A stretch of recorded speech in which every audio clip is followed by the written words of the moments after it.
In this lesson, we'll work on fine-tuning some of the materials that we had set up in our previous lesson. Okay, so right where we left off in our previous lesson, we have now these materials that are properly rendering their textures, but now we need to come in and try to adjust some of the overall brightness and shininess of these to be a little bit more realistic. So let's come in and start to work on this process. So if we come in to grab something like this arm, if you recall, the arms and the legs pretty much shared the same material.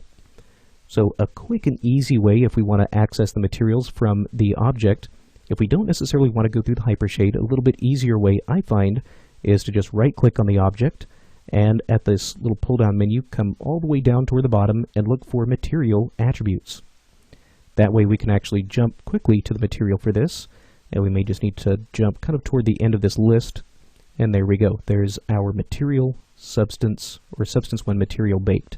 And while we're at it, we might come in and just rename this something a little bit more readable or a little bit more identifiable. So we can say arm, leg, material. So that way it's a little bit easier to identify if we have to go into something like the hypershade. Always a good habit to get into as far as naming your nodes and trying to be diligent about that. So let's start by coming in and taking something like this object's reflectivity. Right now I feel like this is probably a big portion of the overall brightness of this. So let's come in and start by taking that reflectivity down a little bit. And let's just maybe draw a quick region, render this out, and see if that's getting us in the right direction. There we go. That's actually doing a pretty good job.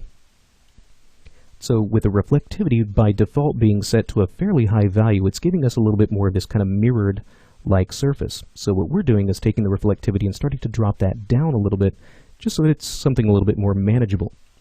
And starts maybe to look a little bit more like sort of dingy metal, as opposed to really highly polished chrome. Okay, now we can probably start to drop this down a little bit more if we find that maybe our specular highlights are maybe a little bit on the strong side. We could try to take something like the whiteness of our highlights and also maybe start to drop the highlight size down just a little bit. And again, let's see if that's kind of giving us the right look and moving us in the right direction. Okay, very nice. I think that's going to work out pretty well. Now, one of the things that we can do when we're using Mental Ray is we can take advantage of blurred reflections. So you can see right now that we have reflections on something like this upper thigh, but they're really shiny, again, almost kind of mirrored or chrome-like. If this were a real kind of banged-up mech robot, we probably wouldn't have this really, really shiny result. We'd probably see some reflections, but they'd be really, really soft and really blurred and really spread out.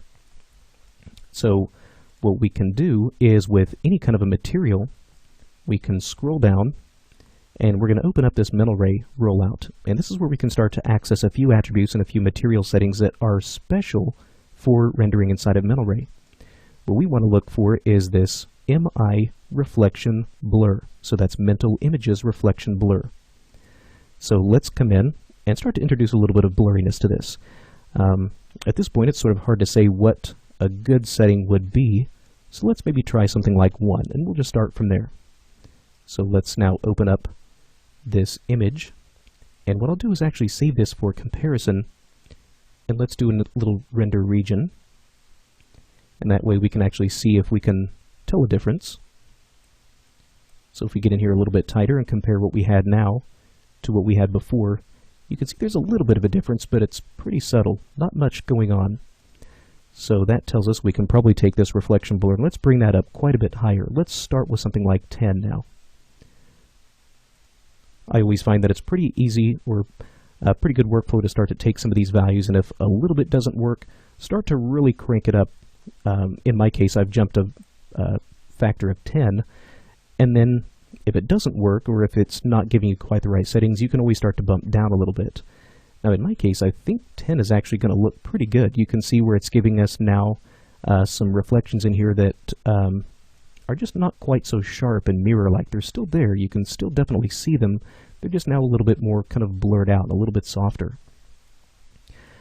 Now you will notice that we start to get quite a bit of noise and quite a bit of artifacting on this reflection.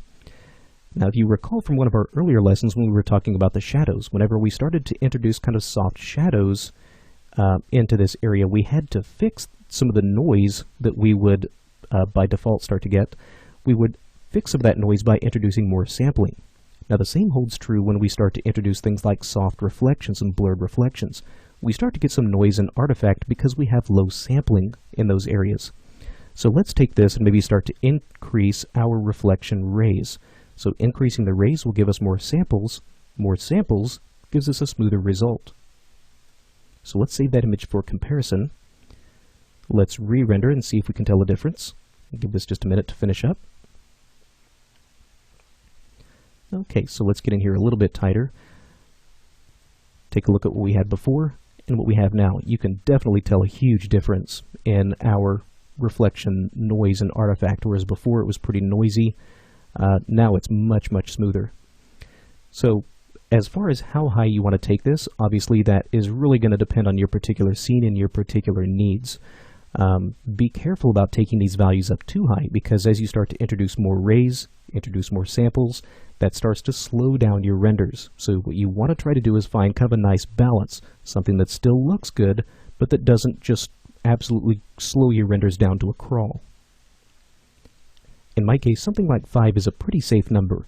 What I mean by overdriving this is if you just start to go crazy and start to introduce 50 or 60 or 100 rays just because it's going to make it smoother. It will, but it will probably significantly slow down your render time to the point where it would just be unrenderable. So 5 is a pretty safe, pretty conservative number.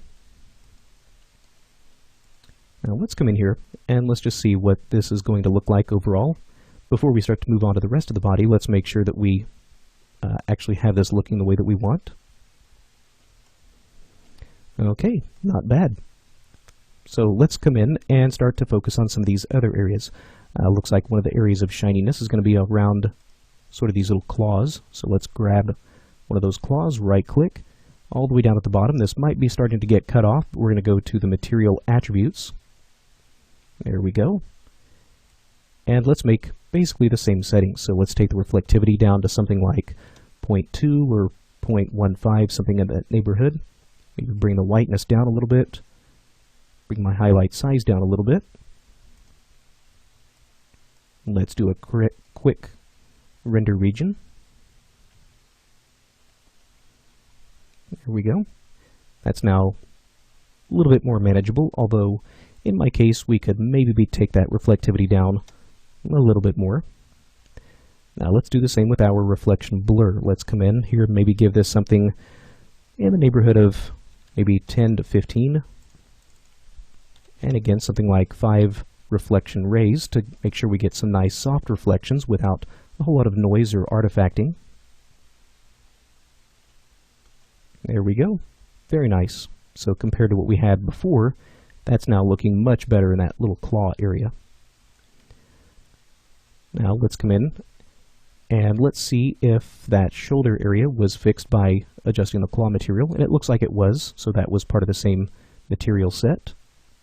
Very nice. Now let's finish this up by starting to maybe adjust some of the overall reflectivity of this kind of central dome. I feel like right now that's pretty strong. So let's come in and maybe grab that ramp shader for this. And let's scroll down. The ramp shaders by default have a really high reflectivity, so I usually find that it's fairly necessary to come in and start to bring that down to something quite a bit more manageable. So let's maybe drop this down kind of in the neighborhood of 0.2, 0.3. Let's see what that does for us. There we go. That's going to be, I think, much better. We can maybe even stand to bring that up just a little bit more, get a little bit of that reflectivity back. There we go. I feel like that's a lot more manageable now compared to what we had before. Okay, very nice. So we're off to a really good start here. We've got our materials looking pretty nice. We've got our overall illumination looking pretty nice. Now what we'll do in our next lesson is start to focus on just sort of fine-tuning a few of these other elements like the overall particles and make sure that those start to match with our new lighting results.